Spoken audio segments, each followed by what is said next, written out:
is bright and early. The facility hasn't even opened yet for the day, and I had to leave my house in the St. Petersburg area before the sun came up in the morning. But we are here for a full day at Kennedy Space Center in Cape Canaveral, Florida. About an hour drive from Walt Disney World, much more than that from where I live, but I am here spending the whole day here, and we're gonna try to see everything because my ticket wasn't cheap, so I'm gonna make sure I get as much as humanly possible.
You are now in the final minutes before the launch of Apollo 8, right here where it actually happened.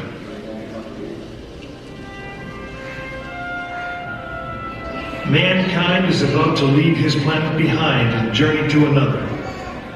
20 seconds, all aspects, we are still enrolled at this time. 15, 14, 13, 12, 11, 10, 9,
So the very first thing we did this morning was take the bus tour out to the Saturn V Center.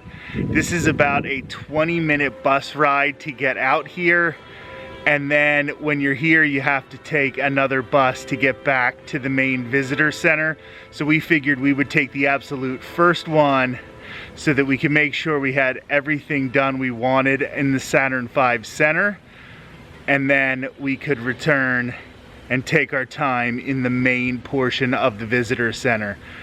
What you're gonna see right now are launch pads 39A and 39B.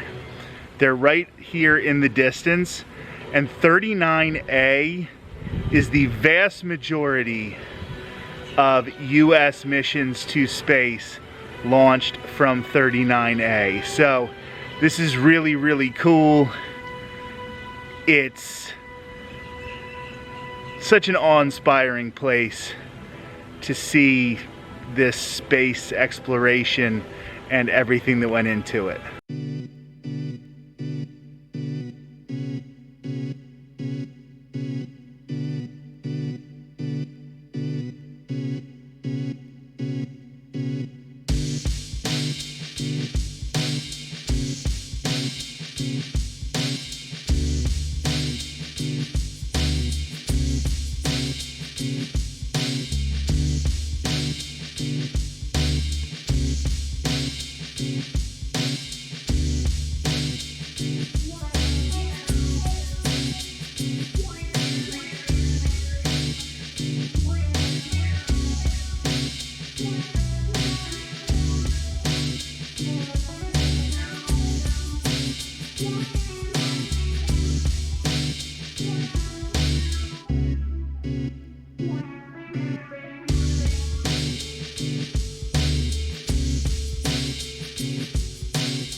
And now we are in the Saturn V building and get ready to see an incredible view, an incredible sight.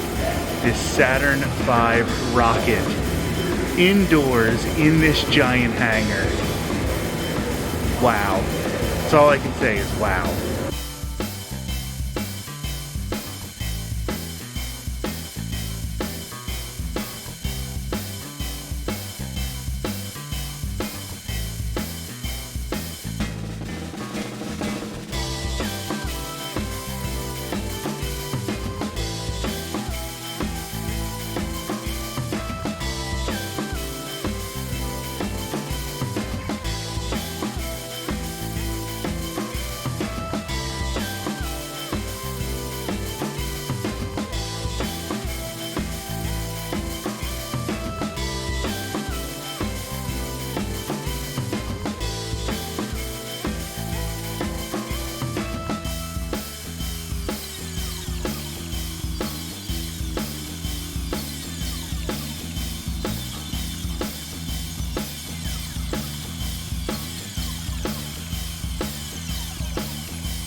It's hard to get video of the sign, but this van, starting with Apollo 7, carried astronauts the 9 miles out to where they would get onto the shuttles, onto the rockets to head into space.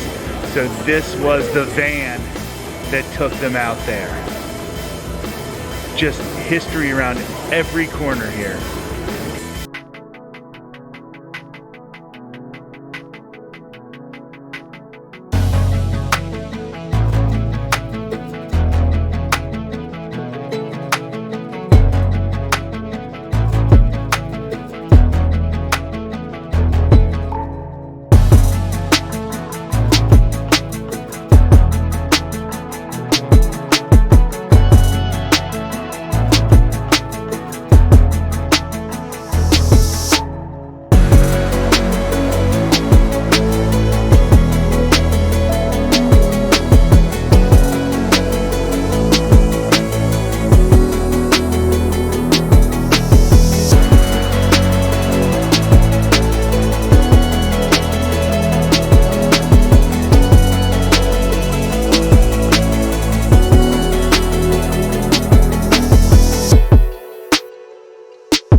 So right after you see that very somber tribute to the astronauts lost on Apollo 1, you are confronted with the coolest artifact in all of Kennedy Space Center, and that is the walkway the astronauts used to get aboard the craft for Apollo 11.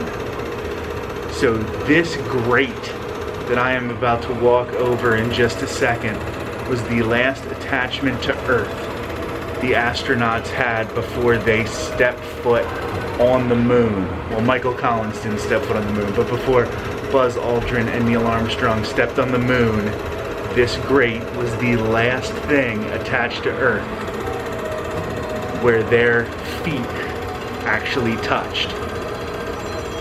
Just an amazing piece of history. And I'm about to walk over it, and you can walk over it if you come to Kennedy Space Center.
So now we're leaving the Saturn V Center and we're gonna get a bus back to the main visitor center.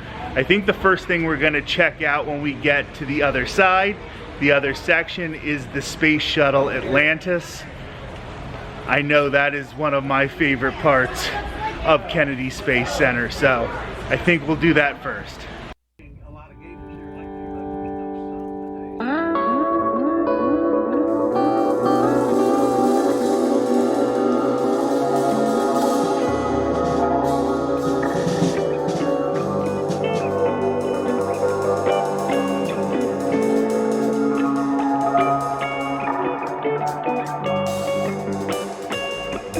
As we head back to the main visitors center, that's where we're gonna finish vlog number 1 from Kennedy Space Center. We will return tomorrow as we are about to see the Space Shuttle Atlantis. This is another awe-inspiring experience at Kennedy Space Center. I know I'm gonna use that phrase awe-inspiring a lot, but that really is the vibe that you get when you're seeing all of this magnificent history. Please like, comment, and subscribe. We'll have more from Kennedy Space Center tomorrow on the Tall Guy Talks Travel with Rick Doherty YouTube channel.